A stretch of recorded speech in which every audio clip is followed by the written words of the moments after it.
It's June 8th, and we are going to find out what's wrong with the Yankees. A great article was written today about that. We have the writer joining us, and Katie Sharp Stats.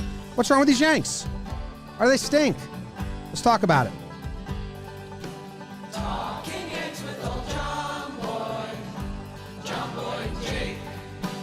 Recaps galore, weekly awards, stat lines, steam and hot takes. Get your Yankees news from these two fine dudes. It's time for Talkin' Yanks. Talking Yanks with old Jomboy and Jake. Talking Yanks with old Jomboy and Jake. Hello and welcome to Talkin' Yanks, brought to you by DraftKings. My name is Jimmy. Sitting next to me is Jake, and in the corner, as always, we got producer BBD. And this episode is brought to you by Dugout Mugs. You guys know of Dugout Mugs. You love them. We love them. We got 3 on the table. Discount code YANKS gets you 35% off all MLB Dugout Mugs, wind-up season openers, and knob shots. Use code YANKS to get the best discount. We've been doing a lot of stuff with our mugs. Mostly, you guys can drink out of them or have them as decorations in your man cave or female cave. Whatever type of cave you have. I've been wearing mine. Jake's been wearing his as a little, well, we won't say. We won't say where he's been wearing it. It's versatile. That's all we'll say. It's versatile, yeah. A lot of different places, and Jake has tiny feet.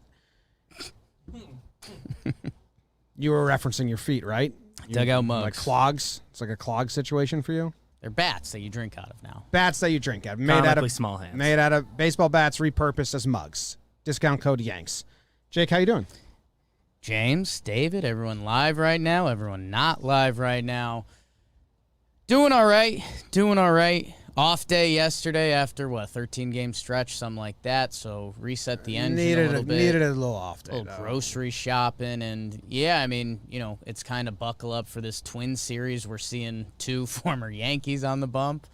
And another, the Twins, their problems this year have been further than the Yankees. I mean, slightly different goals. I mean, obviously all the Minnesota Twins playoff jokes and all of that, but they've been a really good team in the American League the past few years, and they are under 500 a lot. They've been battling with the Tigers for last place in the Central, and if they have any hopes this season, which I'm sure in their clubhouse locker room they do, you got to get the engine going at some point, or the Yankees continue in their kind of death spiral, or they win a series and we start talking ourselves into it, and whoever gets one over the wall, we say, are they getting hot? So we'll see.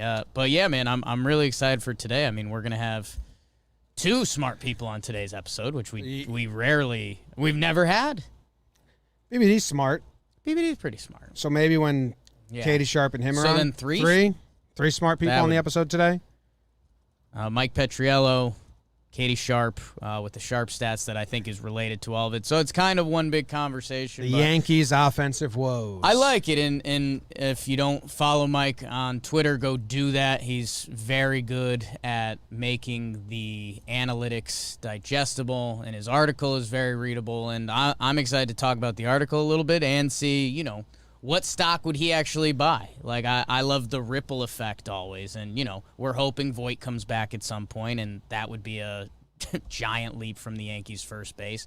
Is he buying DJ stock? Would he buy Glaber stock? Is there something else that could be the ripple effect that this Yankees lineup kind of needs, or he believes in? So I don't know. I'm excited to talk to him. Yeah, me too. I mean, the article is great, and it's kind of everyone has been trying to figure out what's wrong with the Yankees. Yeah. What's going on with the offense? How is everyone in the same slide? Is it the balls? Is it the approach? Is it the contact? Is it their lack of speed? Is it whatever?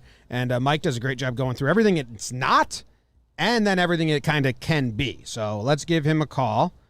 He says he's ready. We're hooked up to the board. I believe. Is your volume up? Hello. Hello. Can you hear us? Yes, I can. Oh, hi. Hi, Mike. Thank you very much for joining us. Sorry it didn't ring, so I was a little confused for a second. But, yeah, man, we are excited to have you on. My co-host Jake here has had a crush on your Twitter feed for a couple years now. I mean, Thank you. more than the Twitter feed. I mean, just general crush. We can leave it there. How you doing, man? I'm doing great. Hey, it's a good morning anytime I can write something and David Cohn of all people tells everybody to read it. So that's a good morning for me. When you drop that, is there a little bit of fear of like, oh, I'm entering the Yankees Twitter Lions den today? Like it could be a long day real quick if there's one sentence they don't like. Well, I can tell you this. Jimmy shared the article earlier this morning, and thank you for that. That definitely opened the door to a certain segment of Yankee Twitter that doesn't usually follow me, and some interesting comments there. I can tell you that. Well, you asked the questions that we've been trying to figure out forever because it's not one thing that's wrong with the Yankees, and I loved your approach. So anyone that hasn't read the article, go read it because you give a general team outline of what's not the issue and what may be the issue, and then you broke down the 10 batters. And really good stuff. Had to take you a while, so I credit you for that. We're kind of lazy over here. But I don't know where to start. I guess my first just overarching question, after you did all your research and you formulated your thoughts and you put it on paper, do you have any less, if you were a Yankees fan, would you have any less hope after all your research or any more hope? Because I saw Yankees fans come out both different ways after reading it. I'd like to think more hope. I mean, listen, I'm not a Yankee fan, but I live in Brooklyn, so I watch the team most days, and I follow them pretty closely. And I definitely see, some of the comments that they have about, they're too focused on home runs and they're too focused on launch angle and they don't hit and run. And I think that's true of a lot of fan bases right now, just kind of the way 2021 baseball is. I certainly don't fault Aaron Boone for not trying to steal more bases with this team because it's not a speed team. Like, who are you going to do that with? Tyler Wade, who's never on base in the first place. But what's been fascinating to me is when you see a team performing this poorly, and there's no way around that. They have been performing, the lineup anyway, extremely poorly. You like to go in and say, okay, well, they must be striking out a ton. Or they're making weak contact, or they're swinging at terrible pitches. Like, that's the first couple of things I would think about. And none of that happens, at least on a team level. It's like, and plenty of teams strike out more than they do. The Rays strike out more than they do. But they walk really well. They're hitting the ball hard, and it's just not working. And I think part of that is the performance with runners on base has been pretty terrible. And I think part of that is just some of the big guns, like LeMahieu has to do better. Torres has to do better.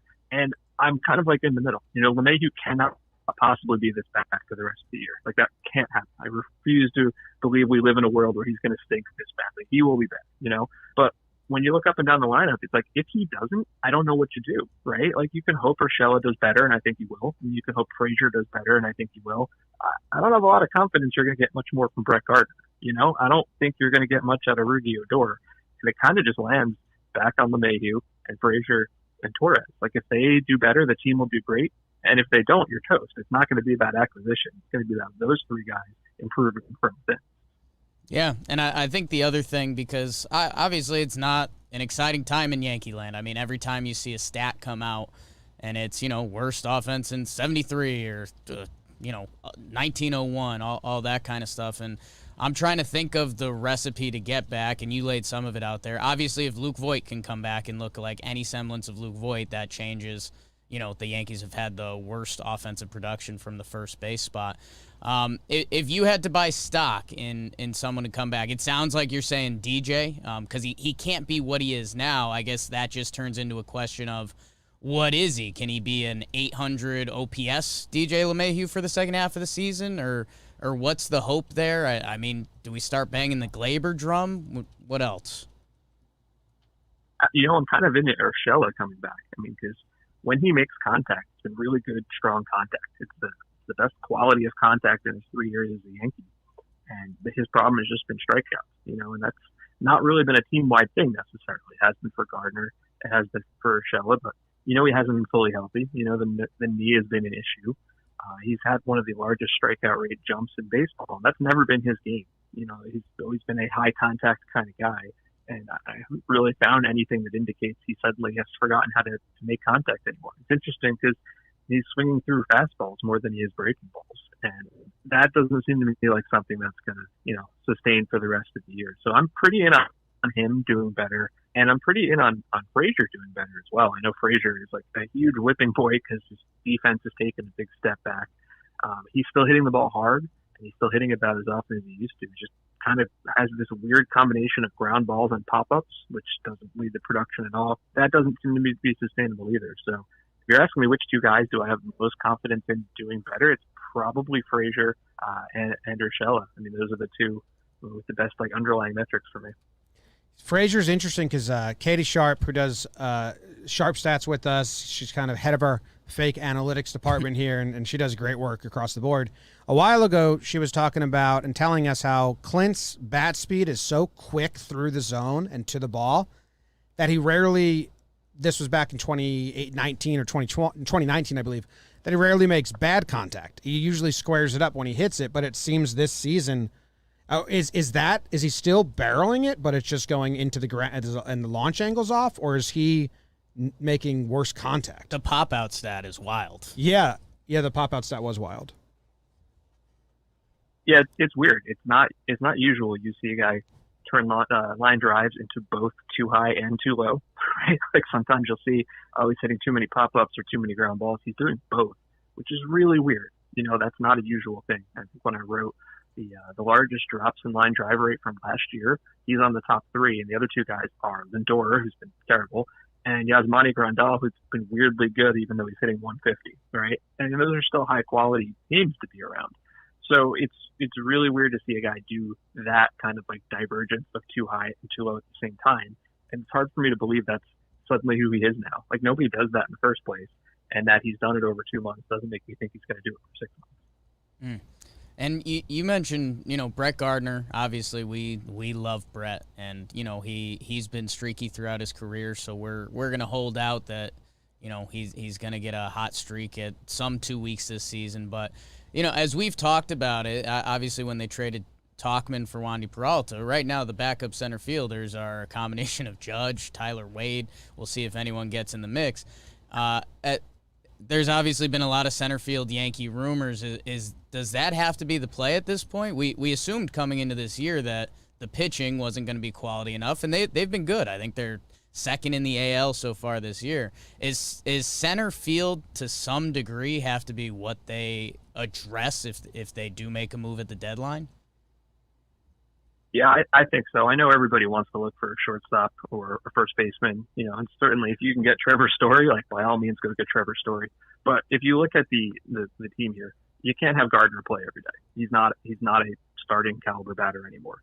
Judge is actually decent out there, but you don't really want Judge playing center field every day. If you go out and get someone, and preferably a left-handed batter, I think that'd be perfect. The problem is there's kind of a lot of teams that need a center fielder as well. The Phillies could really use a center fielder. The Mets could probably use a center fielder. Houston could really use a center fielder. So there's going to be a lot of demand and probably not that many guys available. Could you get Starling Marte? Yeah, sure, maybe. Could you go out and get Kevin Kiermaier? Well, the Yankees can't, but the other teams could. I think there's the White Sox as well probably need a center fielder too. So I don't know where that is going to come from. You could get a Mitch Haniger. He's not really a center fielder. So there's a limited opportunities there. But I don't see where else you add, right? Like I said before, the improvement has to come from within mostly. LeMahieu, Frazier, Torres, but none of those guys are playing center field for you. And you can't have Hicks because he's hurt, and you can't have Gardner because he's not good enough. They got to find somebody to play center field, and I'm not entirely sure who that's going to be yet. I didn't realize there's that many other teams searching for that position. It makes sense. It's one of the hardest defensive positions to play, and then also have a bat attached to you. So that's a bummer. I wish you would have said, yeah, they're going to get this guy, and he's going to be great. Ketel Marte is on the way. He's on a plane right now. From an offensive standpoint, is there any? You said lefty. Is there any other type of bat or approach or contact that you think they should be searching for in an addition to the lineup? Well, it'd be nice if you could go out and get someone who could play shortstop and move Torres over to second base and let LeMahieu play wherever you need him, because it's hard to know what you'll get from Voit. And there could be a couple of shortstops available. I know everybody wants Trevor Story. He hasn't been that great this year, and now he's injured. Again, they won't be the only team looking for a shortstop, but I think I just heard one of you guys say Marte. How perfect is he? Because he can play shortstop and center field. That's a tough profile to get to, but I think that's one possible option. But they're really limited just in the way their roster is. They've got this kind of weird situation of guys who aren't performing but aren't necessarily replaceable. You're not going to trade for guys and just put Torres on the bench. Like, that's not going to happen. So you're not going to probably trade for a catcher at this point. If they are going to get a guy, it's got to be a center fielder or a shortstop, preferably somebody who's lefty. I saw someone in the chat I've got up here say Brian Reynolds. I love that idea. I don't think he's going to come cheaply, but as a switch hitter who can play all three outfield spots, he'd be a phenomenal fit. And if you can pull that off, because the Pirates certainly aren't going anywhere, I think I would love that one. That'd be an interesting one. He's been better than I think people have realized. His 2019 season was really good. Did he have a bad 2020? Is that him, or am I thinking of Frazier? No, he did. I wonder. It's so interesting. And I think there was another MLB.com article where they laid out, a price tag for.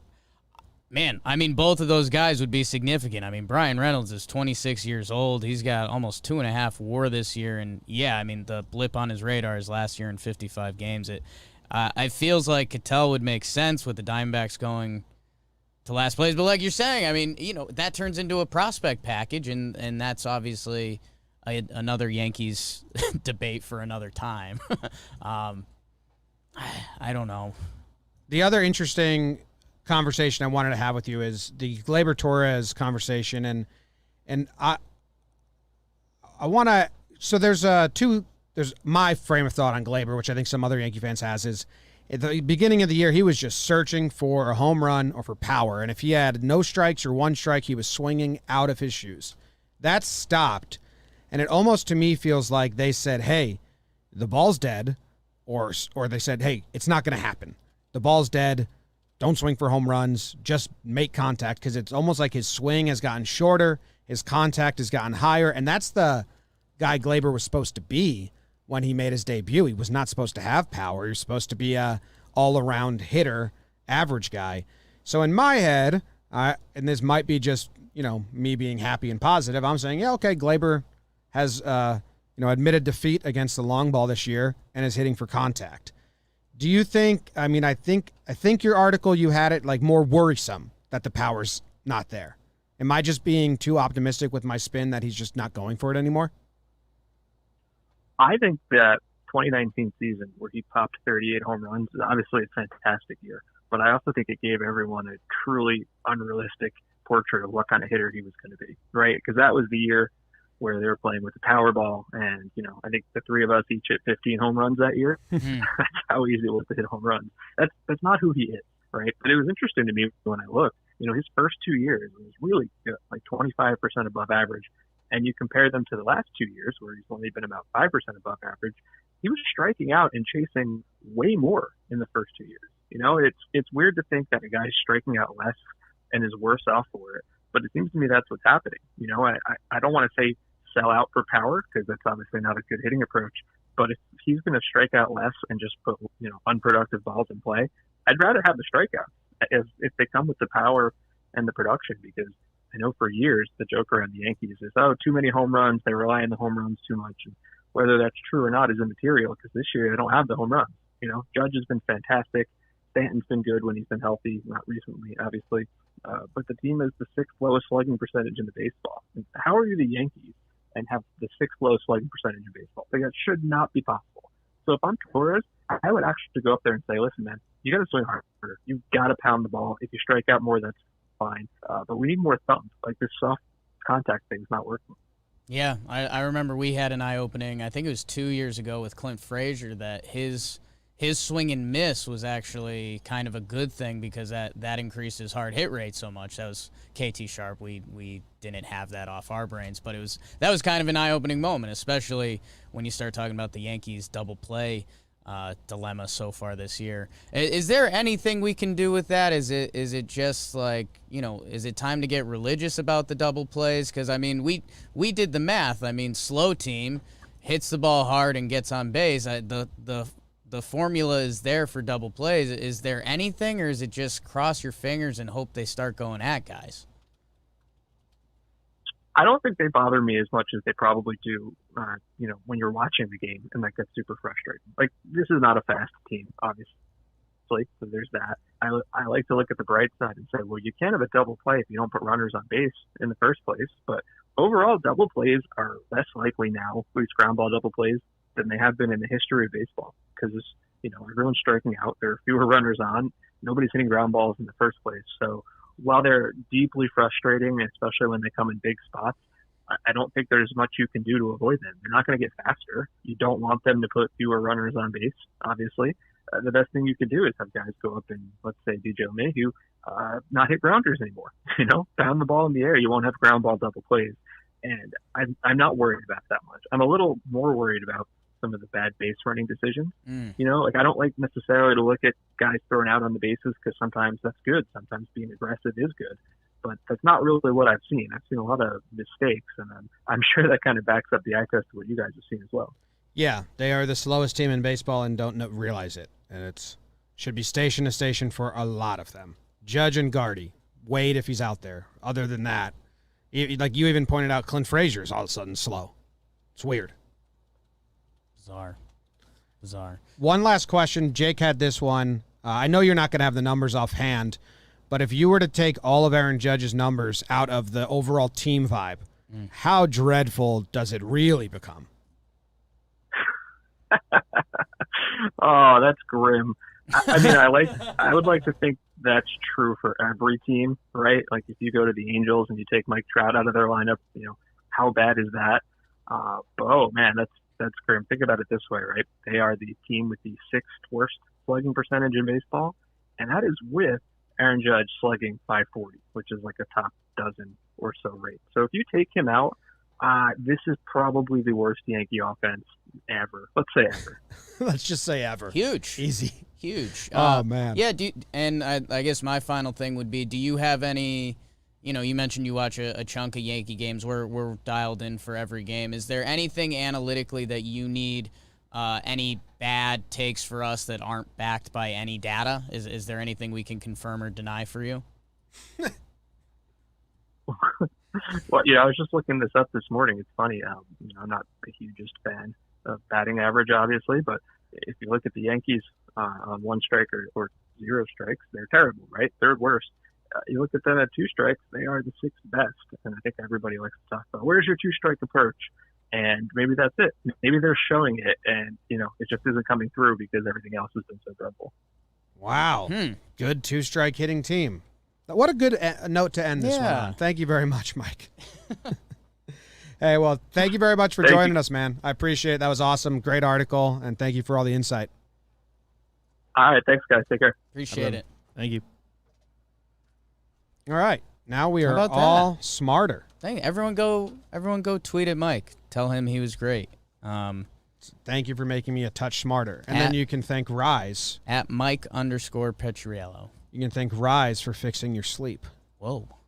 BBD, I saw BBD checking his sleep debt in the office today. Were you showing Sam? How are you at? It's not a great situation right now. No? Yeah, even after I went home, we had an early day because the Yankees were off, so I went home and I napped, and then I got a normal full night's sleep tonight. Somehow the number went up. What's your sleep debt at? It's 11 right now. I think I didn't sleep well. Man. One of the guys at the wedding I was at, who I know through people, works for Rise. He was like, hey, what's your Yankees podcast? Oh, wow. Talking Yanks. He said, oh, yeah, we just did a deal with you. I said, yeah, Rise. I showed him my Fitbit and the app, and I was like, my sleep's fucked right now because I went away. So my sleep debt got to 15. Mine got to 15 hours, and I believe it. So if you don't know what we're talking about, Rise is a science-based app that makes it easy to improve your sleep and daily energy. It tracks your sleep, it tracks your sleep debt, how many hours you should be getting a night, and then, if you mess up, it says, hey, you got to make up for that hour somewhere. Sleep debt is the only score that matters. Rise tracks how much sleep you owe your body relative to your own unique sleep needs and helps you pay it back. Your circadian rhythm dictates your personal energy peaks and dips throughout the day. Rise not only predicts your daily energy schedule, it helps you take control of it. Jake, was that a reaction to your rise? 10 hours Of sleep sleep debt. debt? Not stoked about We gotta it. get But I had a better. good night last night. I had a they label them great or super nights. I'm 0 for on super nights, but since I downloaded Rise on May 26th, I've got 5 great nights. And I Hell think yeah. last night was one. No Yanks.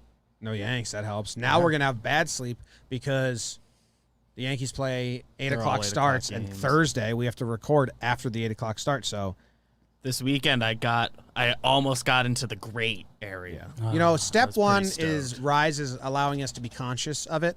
Step 2 will us adjusting because of that. So Rise helps you realize your potential with real results, real productivity, real performance, real well-being. 80% of Rise users feel the benefits within 5 days. Give it a try and see what it can do for you. Go to risescience.com/Yanks and download the Rise app today to try it for 7 days. Whether you want to become a morning person, wake up more refreshed, be less exhausted during the day, or improve your productivity and daily energy, Rise is the power behind your next best day. That's risescience.com/Yanks to try and Rise app for free. I mean, I don't know. When are we going to be attaching players to Rise and being like, I know why Clint had a bad day. Dude's not sleeping. 0 super sleeps in his last month. I mean, that's where it's kind of the classic conversation of, if they had that in the 80s and it had been like, oh, David Cohn is pitching today and did not sleep. But yeah, these athletes nowadays, don't even really do that. There's so much social media that athletes... Yeah, I would Then guess. I'd feel bad. If a player didn't go out and they got 3 hours sleep and everyone was like, so what happened last night? That'd be a bad time. Yeah. Yeah, we all just know that. It's public knowledge. Mike, Dude, they have it on golfers. Have you seen that yet? Well, Yes. they have the Heartbeat and all which that is stuff. That's That's cool. kind of messed up too. Yeah. The first time someone misses a big putt and Yeah. they've got a 160 going on. Yeah, that dude was nervous. Do they give that to the public? Do you have to be watching on TV to know it? Can you be in the audience at a golf event and streaming it on your phone and then just yell out his heart's racing right now? And then Nervous. the whole Yeah. crowd's like, you're nervous, you're nervous. I don't know if that's good. Mike just reached out and said, I could barely hear you guys, so I hope I was answering the right question. Okay. So claps for him for persevering. Yeah. Persevere. I think we thought we were coming through the mic, but we were coming through the phone, which usually we pass back and forth sometimes. Right. So that's our bad. So great job by Mike persevering through that. We put him through the ringer. Bang. Yanks got some problems, Jake. Yeah, a little bit, and I think I don't know. If you're looking for solace, we're what a little over a third away through the season, so there is some good stuff in there. There's some stuff to believe in. In theory, the double plays can't keep up at this rate, and I don't know. The Geo stuff's really interesting. We always kind of live in fear of the Geo thing bottoming out because we got him for such an easy value, and then he wins the job and all that. But Geo, who's had a bulky knee this year, has a lot of the numbers still there.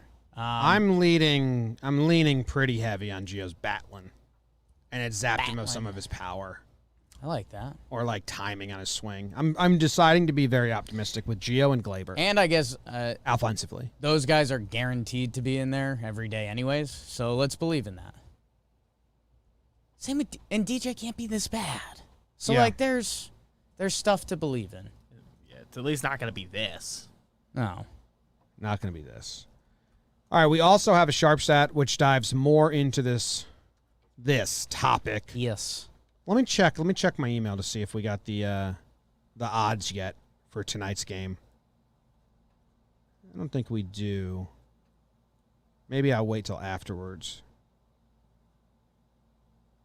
because I want to share them when I have them. And I usually get them during the show, the odds for tonight's game. It's around this time slot. Who's pitching? For the Yankees? Well, for I the know it's Yankees, Pineda it's for them. Cole. Cole Pineda. No, Montgomery tonight. Monty Cole. Okay. Montgomery for us, Pineda for them. Interesting. Yeah. Kind of big start for Monty. I mean, Pineda's been great. if you can pass a win to Cole tomorrow, that makes Mike King's Thursday start a lot more easier to breathe. But yeah, easier to breathe hasn't been the You, Yankees. you think season majority so of the far. money is going to be on the Yankees or the Twins? I would guess the Yankees just because the Twins have been so bad. But hasn't the Twins' problem been offense? DraftKings, Yankees. I mean, hasn't the Twins' problem been pitching, and then Pineda's one of the actual good ones? Big Mike.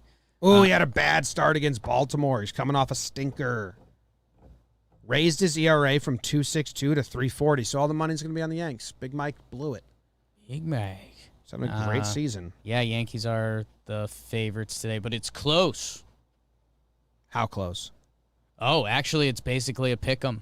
I picked the Yankees. Yanks are minus with 1. my heart. Yanks are minus 110. Twins are minus 106. So technically, the Twins are the slightest of favorites, but Well, I imagine they get same. a slight edge for being home, and they, you wanna go- probably have good lefty numbers. if you want to go throw some look it up. couple bucks on the Yankees to win or the under, I don't know what you're offensively getting. Yankees are slight favorites. I'm dumb. Yankees are slight favorites. Jake is dumb. Official. Confirmed. Confirmed. So put that in the bet. So when you go to DraftKings and you download the app using promo code JOMBOY, just put it in the bet. Jake told me that the Yankees were the favorites. He's the smartest guy in the world. Or you can choose any basketball team in the playoffs right now and choose them to win. And if they win, you bet $1 and then you claim $100 in free credits if you win. Promo code JOMBOY for a limited time only at DraftKings Sportsbook. 1, 2, 3, 4. Must be 21 or older. New Jersey, Indiana, or Pennsylvania. Only new customers only. Wager paid out on site credits. Restrictions apply. See DraftKings.com/sportsbook for details. Gambling problem? Call 1-800-GAMBLER. In Indiana, 1-800-9-WITH-IT. Bang. Take that. That was your fastest ever, and you know that, and you're really proud. Yeah. I counted in. I know. So Count it in, deep breath.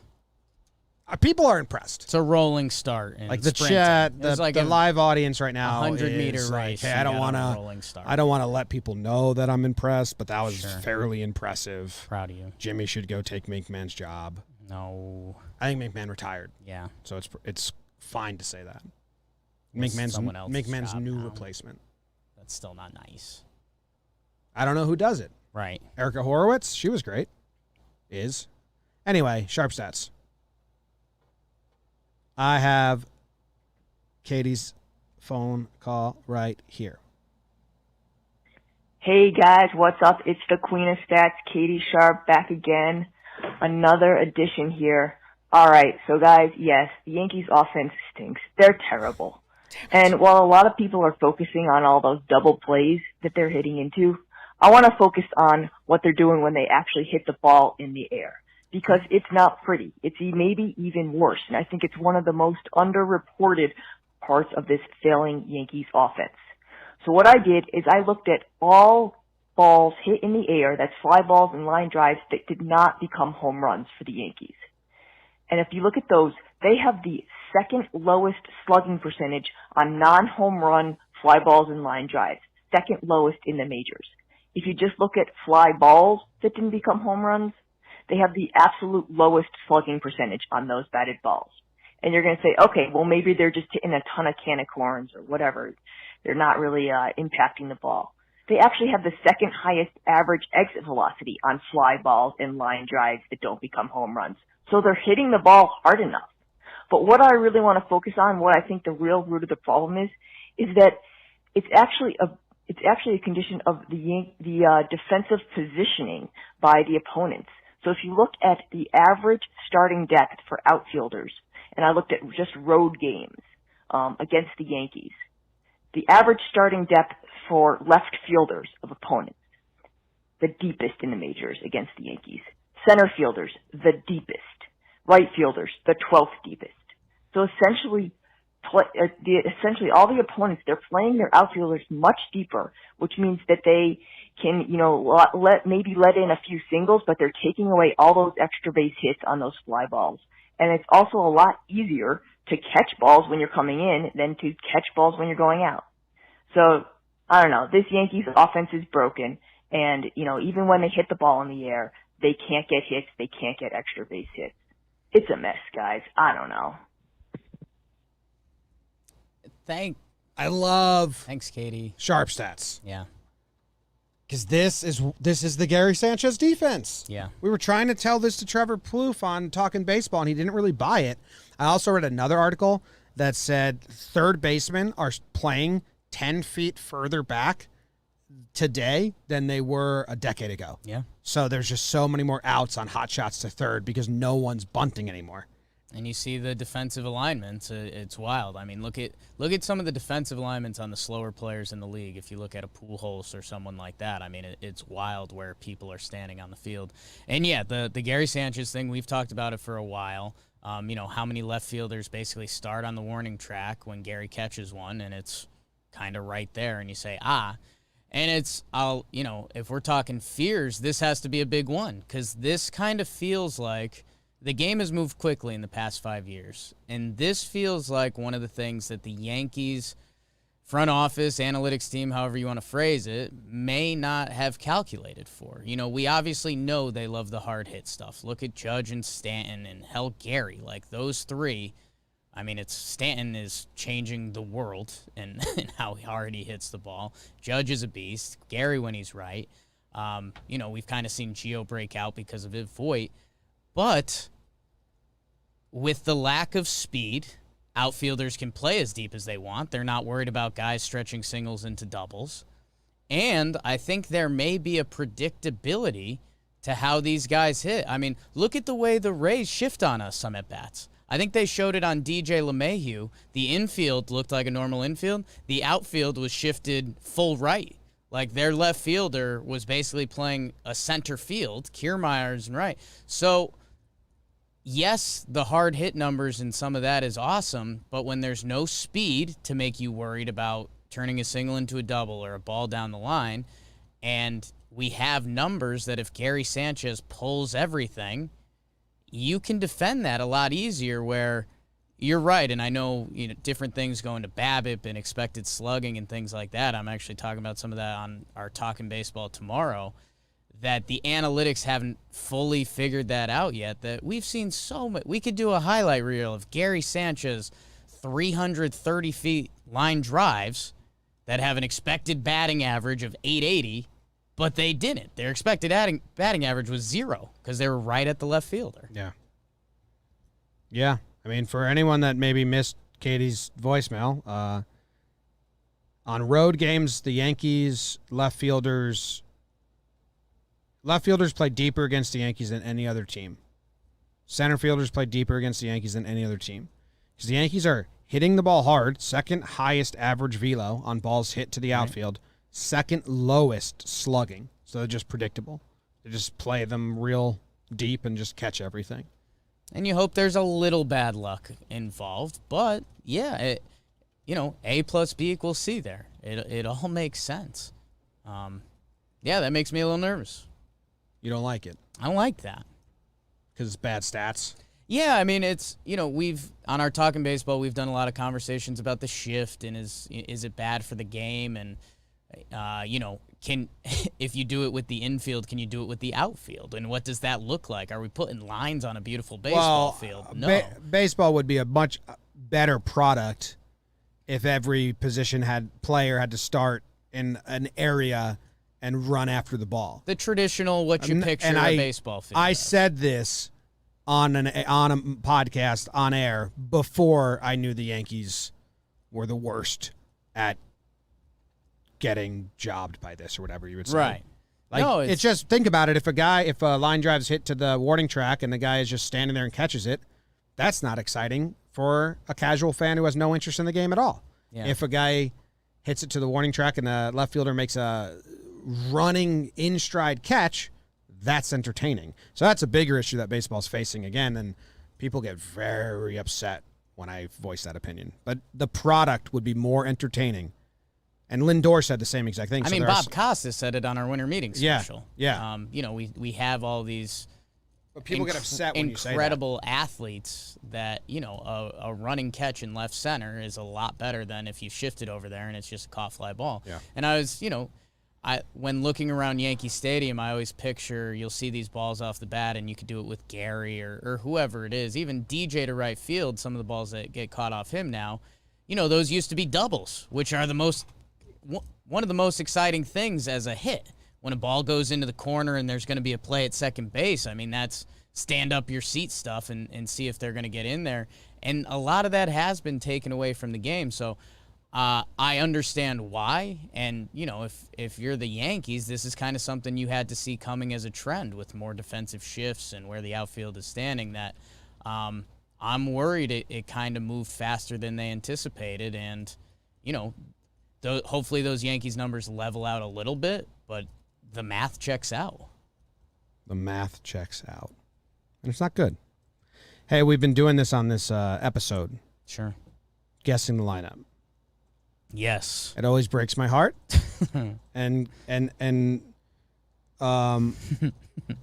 legitimately ruins my night. Was not supposed to be a heartbreak segment. The Tuesday lineups after we predict them have been like pretty consistently the most baffling lineups of the week. I am going to try to predict. Weren't we close last week? No, we were incredibly off. They No, batted last- Odor second and Ford fifth. Last week we I thought that was speed 2 ran weeks pregame. ago. No, that was last Oh, week. okay. And it was devastating. Yeah. It feels like 2 weeks. So I am going to predict just an utterly ridiculous lineup Okay. to try and sway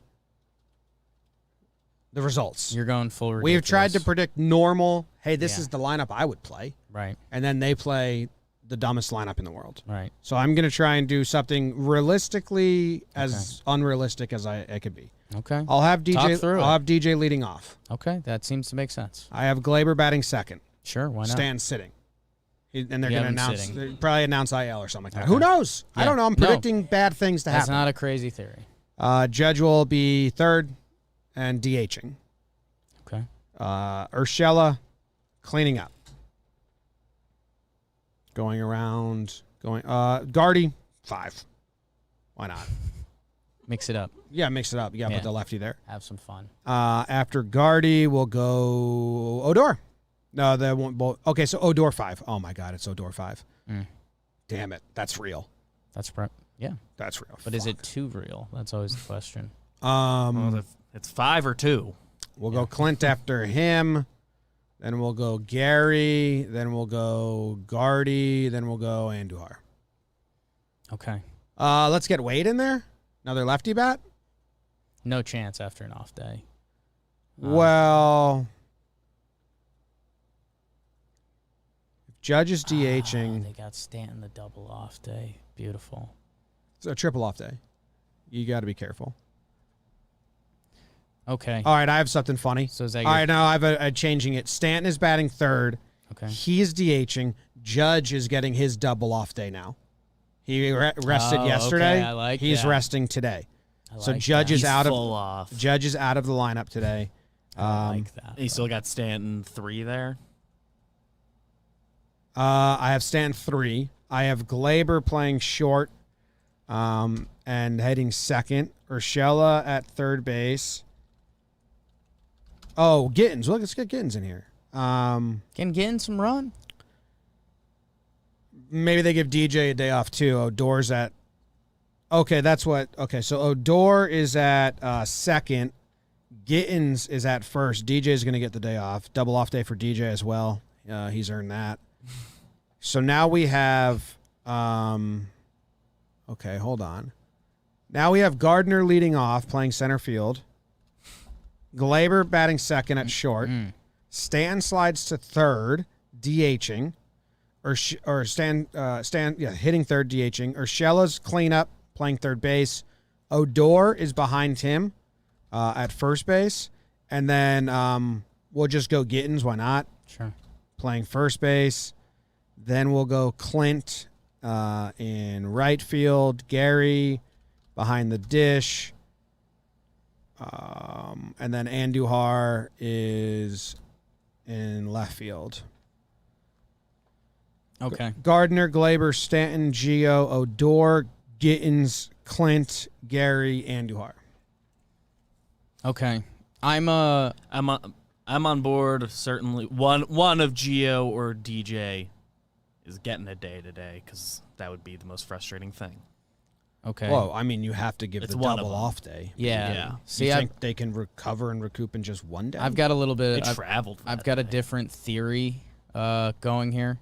Okay. Um, Maybe Wade lead off in center field. No, you got to get a little more creative. You got to think outside the box. That's how you spark a baseball You're team. right. Mine's a little on the nose. Yes. So DJ LeMahieu, he's playing second.